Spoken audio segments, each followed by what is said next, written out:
Hi, this is Randy Finney with Right Side of the Chart, and today is Wednesday, October 12th, 2022. It is 10:41 a.m. Eastern Time as I'm starting the video, and I'm going to try to rip through this one quick and see if I can get it uploaded for the, well, not first time, but pretty much the first time in 2 weeks. I finally have high-speed internet. Home internet currently is working. I've got a green light on the modem, so I'm going to try to rip this off. I had power. The internet came up last night for about an hour or so, and been off since then.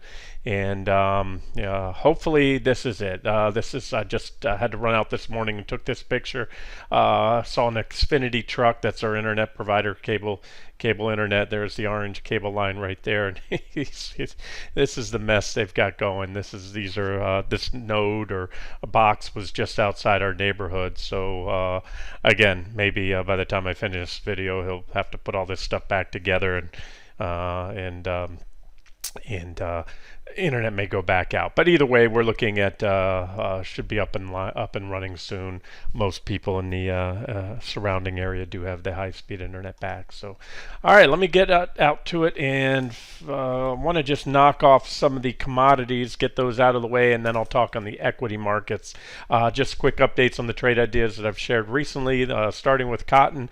Still very much like this one. Like anything, it's either going to play out or not. So, I'm not married to it, but certainly, you know me, I like to trade a diversified portfolio, and the more eggs you have in your basket, the more that you can afford to have cracked and still not make a giant mess. In other words, diversify. Some things go up in a given day, others go down. So on cotton, there's the primary trend line there. This is a secondary trend line that I've noted right here, but the primary trend line has the breakout of the wedge, and we're still just back testing. So as of now, this still offers, you've got a little support right there, horizontal support comes in with that reaction low, and it still offers an objective entry. And this is of course the 60-minute chart, so it will most certainly help to see a reversal off this back test right now, stay above the downtrend line, the top of the wedge, and then pop that level, and you have my targets laid out. I give you that chart in a screenshot the other day. And then this is the daily chart of cotton. These are the cotton futures, just a longer term chart. And again, this one has potential because you have nice, strong, positive divergences right there. Let me change that tool from a squiggly line to a straight line. There's your positive divergence. And, cotton, after these divergent lows, like that one there, tends to have some nice tradable trends. And again, like anything else, don't get married to it. If the breakout fails, you want to have your stop somewhat below the downtrend line or your entry point. Let me move on. I just wanted to say it still, as of now, looks good. Next up, let's hit on crude real quick. USO, crude futures. So just recently I got out the 60-minute chart. That's the 2-hour. Well, I give you this one as well. We had hit resistance right there, and then we went on and took out the uptrend line. This is a 2-hour candlestick, 6-month chart. I'll zoom in real nice and tight here on the hourly. That's that same uptrend line I gave you the other day. Said would trigger a sell signal, and there's your divergent high as well, and there's the breakdown. And we've been stair-stepping lower since. So so far so good. Now the bigger picture, I wanted to show you this on crude. We'll look at USO. So if you recall way back here, from this short entry, and we had several objective entries, kickbacks to trend lines like there, break of this support level right there, and every push back to it also providing objective entries. And I laid out at the time a final swing target of 58.60 and this uptrend line. Again, this is USO, the crude ETN, and I still think there's a decent chance. So what happened? Remember the other day I gave you an update that we had broken out. We'd popped this trend line. There was a lot of momentum. So far appears to be a momentum-fueled overshoot. This was after the OPEC Plus meeting where, the Saudis and Russia were going to do some production cuts, and that of course sent oil prices running. But you can see what happened when you zoom in now. That breakout has since failed. We had broke out stayed above there for 2 days, and now fallen back below there. So that's still a potential swing target if you want to, sit tight. At this point, again, entries can be in a million and one places since the original one, or you can actively trade this long and short based on the shorter term charts. But that was there's that comparable uptrend line we just broke, and so at this point, obviously a stop above these recent highs would make sense. Again, depending on where and if you entered that. So that's crude oil. Natural gas, I haven't updated it. Well, I've not had the internet access, busy with insurance adjusters and cleanup still. Had the entire Gulf of Mexico and the river, flood the pool. I found out that's not covered, and can't get pool guys to come out here, so I'm dumping copious amounts of chlorine and pulling out all kinds of debris out of there, and things like that are just tapering off. Like I said, the most of the cleanup, drywall removal, and all that is behind me now, and so I'm really getting back into this more and more. And once I'm able, if this internet stays on and I can go through the charts much faster, they load right away once the home internet working. As I told you, the cell phone tethering just wasn't working due to the damaged towers in the area, and so they were really bandwidth was abysmal on tethering off a cell phone, which is my usual backup method. Anyway, back to this. So there, no updates because if you recall, this was a short here. We broke this wedge on the last trade, short trade. We hit that. That was my swing target. There was that uptrend line, and we've been just dancing on it since. That's UNG, the natural gas ETN. So there's really no update. Now you do see the PPO looks like it's poised to curl up here. So far it's been holding support, both price and uptrend line support. PPO looks poised to make a bullish crossover from low levels. I look for these low level bullish crossovers. That was the last one. You can see what happened there. Time before that was right there with that divergent low. So we may be setting up here, and I'm going to have to study the charts a little further. Like I said, I had to go run out this morning. Here, I'll take a quick look and just tell you if I see anything that jumps out on this hourly chart. Yeah, a little bit of a small divergent low right there. This is NG, natural gas futures on a 60-minute time frame, little minor trend line break there. And you had also this bigger wedge breakout before that. That did have divergence as well right there. And so far it's made a higher low. So there's I would say the next targets there about 718, and if we pop that, we could certainly build on those gains. So there's a potential trade idea for you. I'll continue to look at these charts a little more, but not bad. Not one of my favorites, but again, I have to dig through multiple time frames on both the futures and UNG, and just want to throw this out to you now. Wanted to give you an update on lumber as well. I already did cotton for you. Crude. Lumber is the other one I threw out the other day. That's LB. Again, there, to the best of my knowledge, there is not an ETF or an ETN that tracks lumber prices directly. Just wood, WOD, and CUT, which are timber and forestry ETFs. They hold those companies that engage in paper products, lumber, and all that stuff, but not a direct track of lumber prices. This is lumber futures right here, random length lumber, and there's the uptrend line right there. Last time I gave it to you, we just broken out of this. We had a divergent low right here, positive divergence, which is bullish. We had this breakout I highlighted, and I said the next pop above this level here, somewhere in there, and that's we're good for about a 5% run since we popped that. We also had a pullback to this uptrend line, so those are the levels to watch. Any pullbacks to that uptrend line and or a break, you can see here I drew a little bull flag here. We had some consolidation recently, had a little brief pop, and so far that's not impulsive. So if you can pop that again, take out today's highs, should do the trick, get us out of that flag, and that would measure up to about, I'll tell you exactly what it measures to. The pattern measurement, should we get a impulsive, big green candle through here and some impulsive buying, then you take the length of the flagpole, add it to the bottom of the flag, and that would take you right up to that 529 target I have right there. These were the targets I laid out for you before. And And this is lumber futures continuous contract on the daily chart. You have a downtrend line here, in which to trigger a more powerful, potentially more powerful buy signal. And what I'm marking here are the divergences, aka positive or bullish divergences right there. And last time we had that here down at this level. So you've got a lot going on with lumber. Let me turn off these volume bars to show you something. Okay, so you can see it a little bit better. Right here, this is the level is 450, and you can see going back into 2020 here, that seems to be a floor for lumber prices. We hit it to the button there and there, came back here, had a little bounce. We broke it. Okay, so on face value, or at least at that point in time, that was bearish, right? A breakdown of support. But then we have a bull trap. I'm sorry, a bear trap. We broke support, and then we've since recovered it. And so those are pretty powerful setups when that happens, especially when you have the divergences, which you do have. So we could see a nice trend up. Fundamentally, like I said, Fort Myers Beach and Sanibel, both, but I'm smack between those two. We're pretty much ground zero leveled. There's going to be a lot of construction. I don't know, honestly. I'm not an expert in lumber and construction. I do believe we're heading into a recession. I know there's a slowdown in housing, but then is there going to be an offset?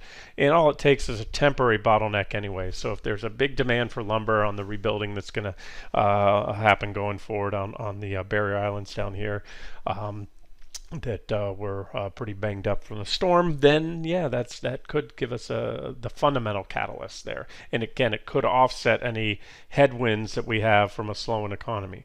So that's that. And again, at the end of the day, fundamentals are great if I can make a case, but the charts first and foremost, and there we are. We're at support. We recovered it after briefly dropping below with positive divergences.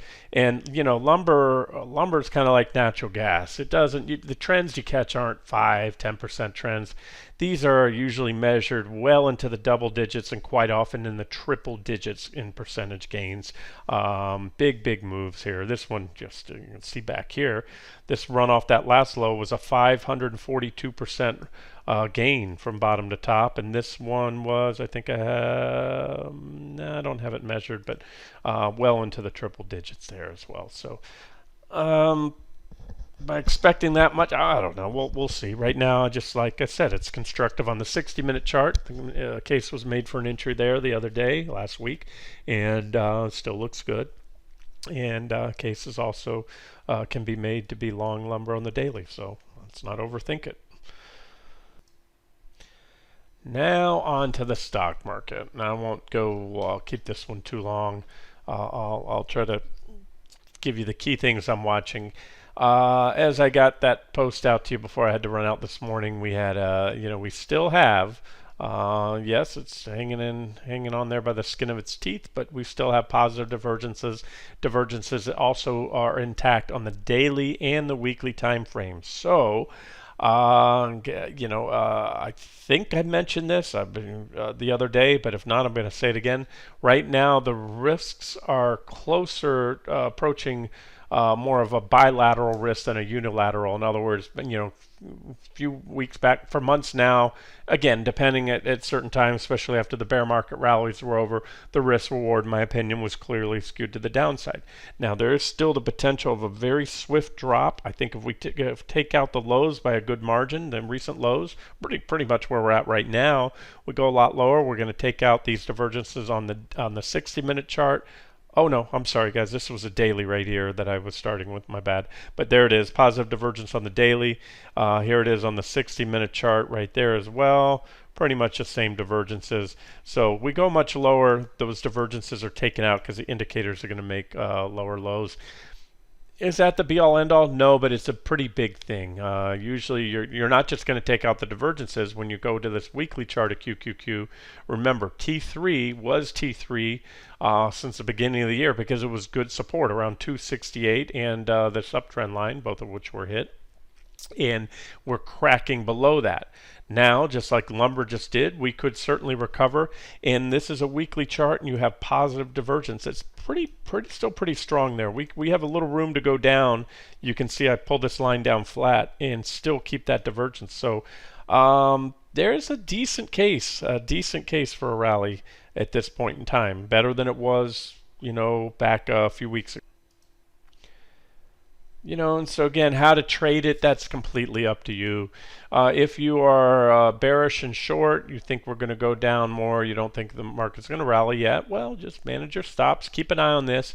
Weekly chart, you could be in for a lot of pain if you wait for a weekly close, but a swing or trend trader, a longer term swing trader or trend trader, may want to use the weekly charts. The benefit there is you have fewer whipsaws if you wait for any type of buy signal or confirmation.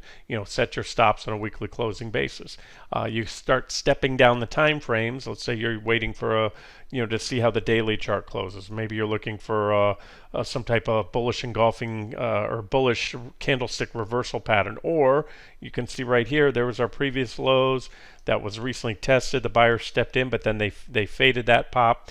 Now another recovery back above that level would be, again, just like I showed you in lumber, the potential bear trap. You have these key lows. We're below it now. Should these divergences play out and you get back above there, you could run. So, that would be an early sign. It doesn't guarantee if you pop back above 268 that you're going to run, but it certainly doesn't help the bearish case. It works to help the near-term bullish case. And as of now, like I said, this market just can't catch a bid.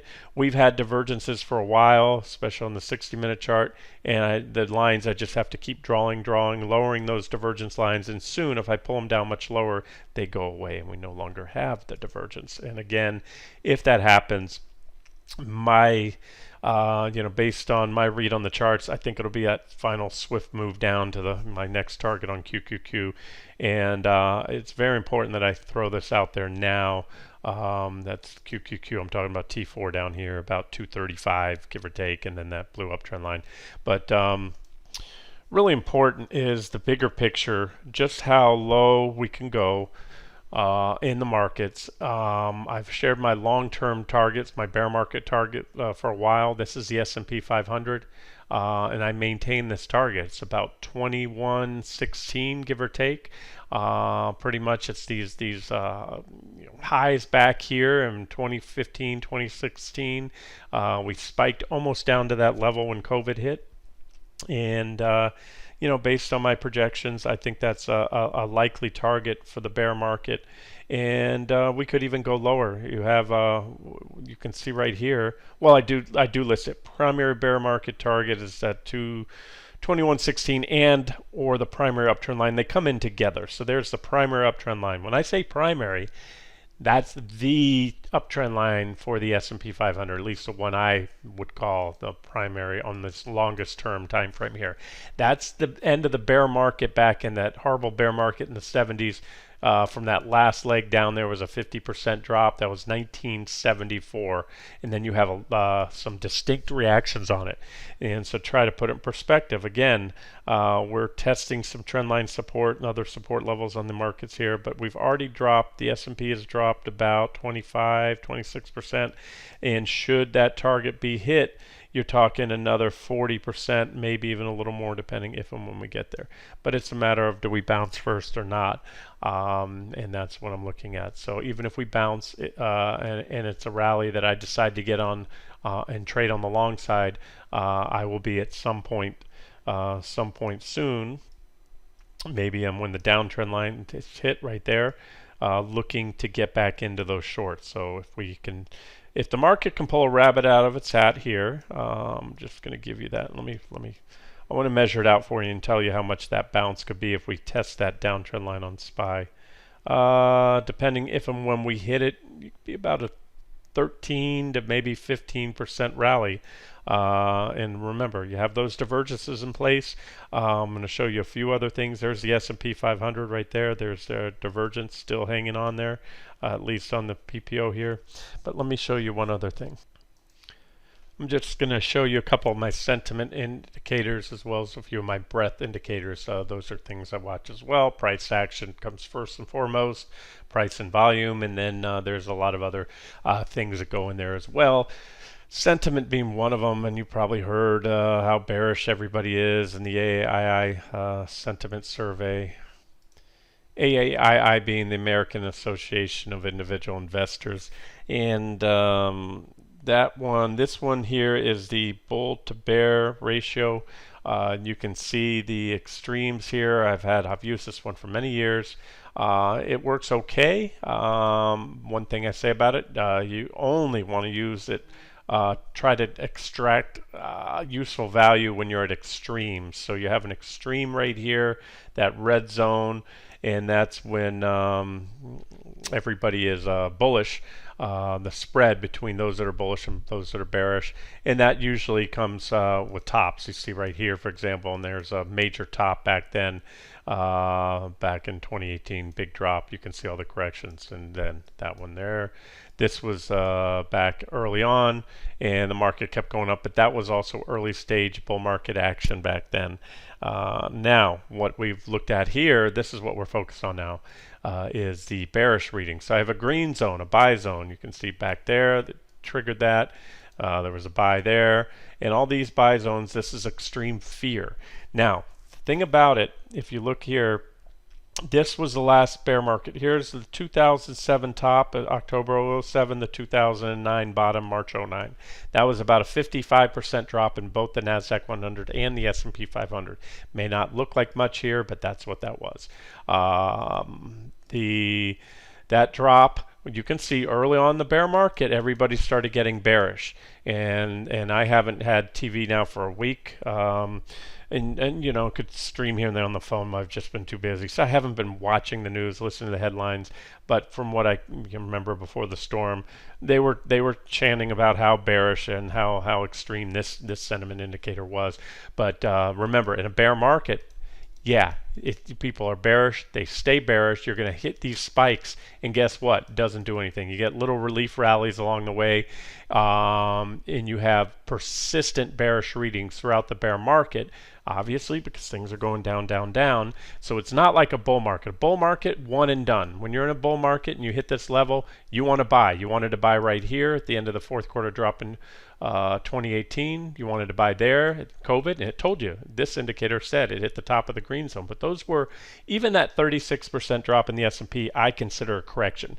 I call it Ursa Interruptus. That's my nickname, or my made-up name for a bear market interrupted by the Fed, an extreme, Fed manipulation and extreme measures that staved off what should have been, and was already priced in the charts, the beginning of a new bear market. So they didn't let it happen. They overjuiced the economy. We all know what happened then. And so now we're paying the price because they're having to pull the heroin away from the patient there, meaning the free money, low interest rates, and all that stuff. Oh yeah, back to that. So that's it. So bear market, that's the signature. Extreme readings, you get very extreme. You get little rallies along the way, bear market rallies, but then they really need to puke up their shares. I'm talking about longs, bulls, with a final capitulation move, and that's what you had. And so that's what it took to end that bear market, the last bear market. We haven't seen that yet. We've seen some pretty strong readings, I'll give it that. And every bear market's different. So we could be due for a rally here. Could the bear market be over? Hey, anything's possible. But we'd have to take out the previous highs, and I put good money that that's not going to happen. But even a bear market rally, we've had a few already, they can measure well into the double digits, 15, 20, even maybe 30%. So it's something you want to be aware of when the technicals are set up with bullish divergences, extreme sentiment. That's when those short covering rallies and bear market rallies can happen. So I just wanted to point this one out. And then more importantly are my some of my other favorites are the put to call ratios. Okay, so this is one of my favorites, the CPCE. So this measures the ratio of put to call buying on equities only. So it's not including the indexes. You have the CPC, it's the total put to call ratio, including indices and stocks. And then you have the index only put to call ratio. And then you have this one, equity only, stocks only. And you can see I have a green zone. That's where everyone's scared, bearish. That shows you a lot more people are buying puts and calls, and that's when they're selling, they're hedging up, buying puts, making bearish bets. That's when you want to go long. That's the last time we had that buy signal was right here, exactly at the bottom of when the bear market, the COVID bear market ended. Right before that, the only other time we hit it in recent years was right there. That was the best buying opportunity before COVID hit. The fourth quarter drop in 2018, big drop. Anywhere roughly 20% down in the markets, depending which index you're looking at. And that was the bear or deer market. And deer markets, when you go neither bull nor bear, you go sideways. Although there were two corrections in there, close to about 20% along the way. So at best, you went nowhere for a couple years until you got back there. And again, that told you buy at the bottom of that. So one heck of a reliable indicator. And bottom line, we're not there. We did not hit that. This tells you had extreme bullishness. And this is what I call a cluster of readings that persisted all the way to the top until it finally manifested in the form of the bear market that we're in now. Okay, so remember, this one is on a daily. This measures each of these spikes or bars here, or candles. They're daily candles. So I'm going to show you the weekly one here in just a second. Okay, this is the same indicator, CPCE, but on weekly candles. Now this one, I have a different buy level. Remember, on that daily, my buy level is higher. That's where those spikes were. This one, you have this level is about 1.0 right there, roughly. And we did hit it. We hit exactly where we did back when COVID ended, right here, or the COVID correction, I call it, from February to March. Quick 6-week, 36% bear market in the S&P.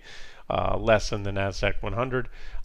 We spiked right there. Same thing, fourth quarter 2018, you hit it, and same there. So it's been, batting 1,000, at least going back to this point. There, well, even there, you can see we hit that level.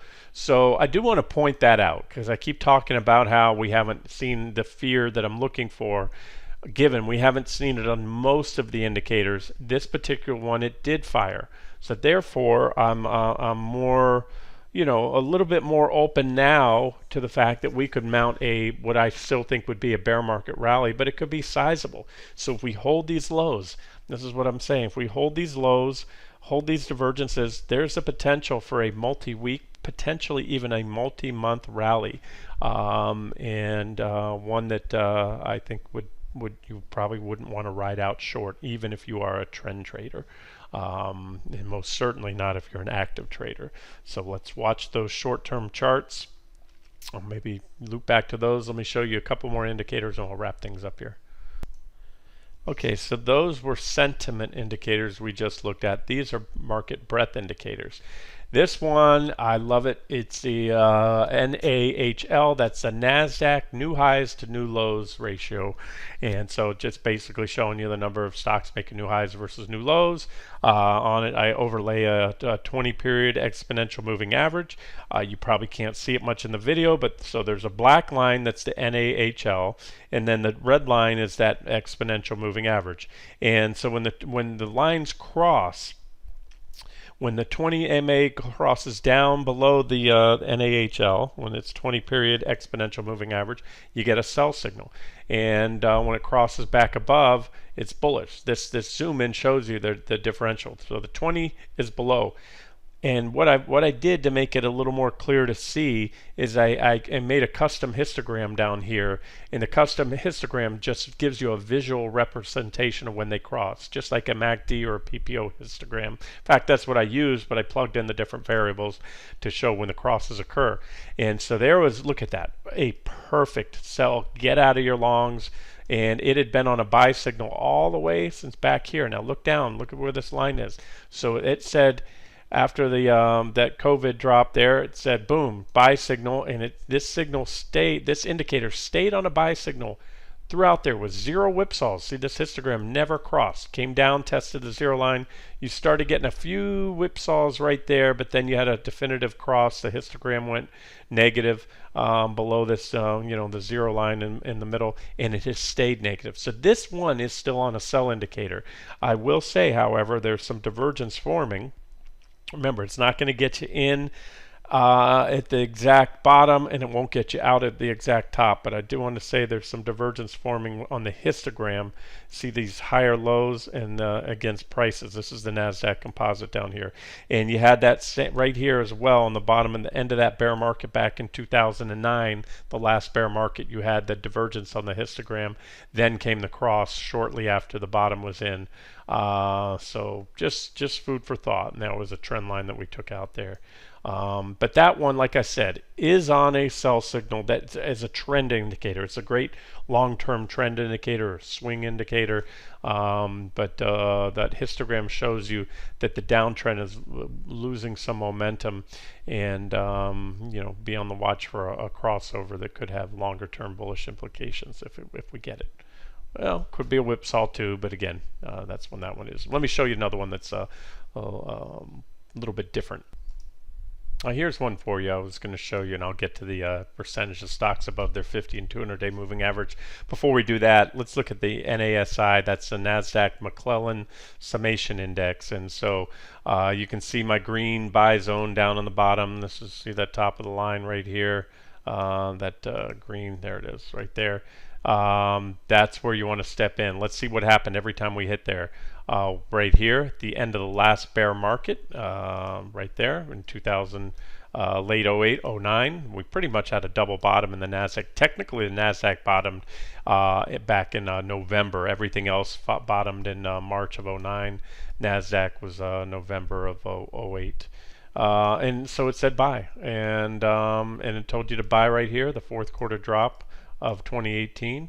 And again when COVID hit. So these are very reliable indicators. That is this one over this time period since before the last bear market bats 1,000. Never did it get to that level, other than those three instances, and they were all the best buying opportunities over the last couple decades right there. So and bottom line, we haven't hit it yet, and we're unlikely to. The bear market will unlikely be over, especially because we're solidly entrenched. There's no, pretty much this one by most metrics we're in a confirmed bear market now, and yet we haven't hit that. And then look what happened. The other thing, look what happened during the bear market since the start of it back there in October of 07. Look how we hovered in this area. See this little shaded box here? Let me circle it. We hovered around that area, and so we had these persistent low reading. This area, this blue line is usually right here where corrections ended. That's kind of the correction endpoint, and this is the bear market endpoint. This green, the first line I was talking about. But you can see, so we hovered around there. We were flirting around this level, and throughout most of the bear market till the bottom fell out and everyone capitulated back then, and we got that reading.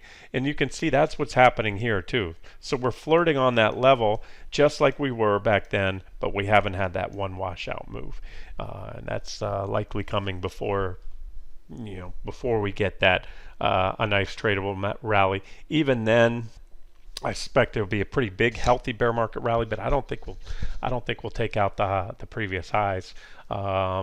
We'll see. I'll look at my longer-term trend lines and support levels and trend indicators.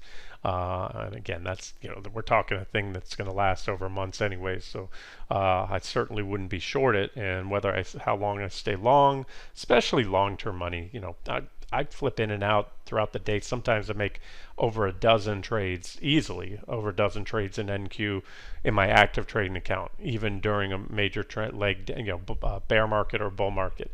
I'm talking about the longer term trend positions, IRAs, and things like that. So just wanted to share that one. All right, moving on. Let me show you a couple more here. Let me show you the percentage of stocks trading above their 50 and 200 day moving averages in the NASDAQ. That's what we're looking at here. All right, I had hit the pause button at one part of the video. I usually pause to get to find the next chart, queue it up. Really can't remember where I was left off. Once in a while that'll happen. This darn screen recording software doesn't give you any kind of indicator unless you're watching a little counter. I wish they would incorporate some type of flashing mechanism or something. So I can't tell you where I left off. I was covering breadth indicators. Hopefully I got all that. Sentiment indicators. And then at the end of the day, like I said, we have these divergences in the indexes. There's the previous lows on the Nasdaq 100, which were below, but not by a very large margin. And so once we took it out, we're not seeing that waterfall type selling yet. So it's still anybody's game. At this point in time, technically the bears are in control because they're below those previous lows. I'll put all my lines back up. That's about 268 on QQQ, and a lot. I mean, we see it happen all the time that lows, when they're tested, a previous low, sometimes you make a perfect test and then you take off. Sometimes you undercut it and then recover, and that's a little more bullish because it wipes out or clears out a little more the weak-handed longs, and it sucks in some short sellers to give you the fuel. So the bottom line is, and I'll leave it at this, I made a case that we could rally, and I made a case that we can go down hard. I don't consider that wishy-washy analysis. I tell you when my convictions are high as to which way we're going, and even if they're not high, I'll tell you which way I'm leaning. But I would tell you this: if you see a solid recovery back, and it has to happen soon or these divergences get taken out, you see a solid recovery back above, let's say that roughly 270 area in QQQ, especially on a weekly closing basis, not intraday. The way that works is, intraday it would be a start, a solid daily close, even a better confirming buy signal, and then a solid weekly close above, even better. But the problem with that, if you wait for a weekly close and there's an explosive rally, especially if we get some type of catalyst from the Fed or other central banks, that's my concern. And like I said, I smell it coming because the rate of ascent in Treasury bonds is unsustainable. We cannot finance our debt. And not only that, okay, the government will raise taxes, print money, do whatever it does. They can technically default on their bonds by just printing more money to pay off the existing bonds. And that's what countries usually do when they become too indebted. It's called not a technical default. But where I'm going with that is other things in the system can and will break. The mortgage market will not continue to sustain. It's already putting the brakes on the mortgage market, and in other industries. The cost of capital right now, the cost of borrowing money, has shot up. In my opinion, too fast, especially after coming off years of near zero and uber low rates, especially on the long-term bonds. So, like I said, it's unsustainable. At best, we hold there. And then look, I can talk about all day long whether the Fed or other central banks or something else happens, whether they come out and explicitly state that they're going to back off quantitative tightening or do something else. Let's follow the charts. Forever and a day, I've been highlighting, it seems like forever and a day, this uptrend line in TYX. That's the yield on the 30-year bond. We had a bearish engulfing, but there was no follow through. I don't even know if I mentioned it. I was watching it. We took it out. But there's the uptrend line. When that uptrend line breaks, it's going to be a pretty powerful sell signal. That means that's bearish for rates, bullish for bond prices. The 30-year Treasury should rally. That's the 30-year yield. Here's the 10-year yield right there. In this one, you had a breakdown, and you're back testing from below right now. You're about right on the line. So we're going to call that a whipsaw, and mainly because the 30-year yield didn't break down. So if you see the 30-year yield break down, whether it's some type of catalyst from the Fed or just market forces, I think you're going to see a pretty explosive rally in treasuries. And I still like that hedge. I've been comfortable with that for weeks, where I have an indirect hedge to index shorts. And heck, even in my trading account today, and that's just my trading account, not my long-term accounts, I've taken some longs just before this video based on the posture of these short-term charts here. You've got the futures, NASDAQ 100 futures. I already covered QQQ, but you have these wedges right here. Bullish falling wedge right there on NQ, the NASDAQ 100 futures. Breakout and a back test. But if we go much lower, you're going to fail the breakout. You could still have divergence, but remember, as we go lower, you're going to take out the divergence on the QQQ 60-minute chart, the potential to take out the divergences on SPY and QQQ on the daily time frames, and we could have another leg down. So again, active trading account. Disregard what I say there, because by the time these videos come out, there's a decent chance I may have flipped that positioning around. But like I said, right now, open to that. And there it is on the NASDAQ futures. You can see that previous low right there. Let me go back 3 months. And then I'll stop talking. I'll get this video out to you before I lose my internet connection. There it is. So look, we're pretty much flirting with those previous lows back from the earlier in the month right there. The October lows, and go back 6 months. And you can see we're not too far below that previous low back there from mid-June lows. There it is. So we had one little dip below. We recovered. A little bit bigger dip below, clinging to those divergences here on this 60-minute time frame, and that's why if we go much lower, you don't have those divergences anymore, and then you might get a pretty swift move down to the next targets on the weekly chart. Let me wrap it up here. I'll get this video uploaded and out to you, and then I'm going to be at my desk the rest of the day, most of today. I got a few things to do, but I'll try to answer any questions. I haven't been able to catch up much on those lately with everything going on, so I'll work to answer some of the questions that you guys have put in the comments section. Alrighty, this has been Randy Finney with Right Side of the Chart. Have a great day.